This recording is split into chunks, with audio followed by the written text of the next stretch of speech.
Hey, Rom. Mag-naksyan niya. Hulapon niya. Makuyawan ka ka. So, mag-alas at kwan na kasi siya ka. Feeling kayo ba? Makapagkado ka siya. Huwag ka dikit. Huwag dahil niya. Taas mo ka ng tao. Maglakaw na si Bob. Hugaw mo ka na. Hugaw mo ka. Abasa. Nakuhan diri ang kwan. Ay, nakakabog. Oh, abog. Sa abog. Yung first namin na-meet sa Manila, sa Makati, Loreto. Kasama ko yung apat na sister-in-law ko. Si Alice, si Karen, si yung isa kong sister. Apat sila.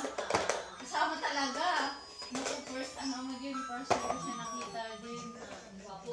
Gwapo, tsaka ang tangkad. Tapos, nakaupo siya doon sa bookstore, doon sa Gloreta. Ano yun, sa Makati.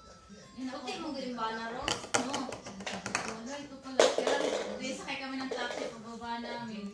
Oh my God! Kaya yung mga ganun tao sa dito yung mga sister-in-law na. Ganun ako ako na. Ganito ka ba?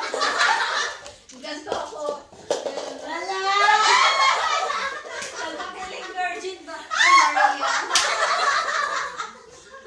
Oh, grabe talaga. Pero tapos yun, time na yun, Mahawak pa lang hair mo na. Yeah? Mountain, kain kami. Apat. Kasama talaga yung sister.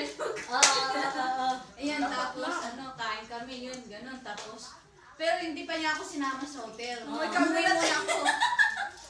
Man! Umuwi muna ako, tapos umuwi muna kami. Tapos binigyan niya ako ng kasi pamasahe namin eh. Just grabe kainot.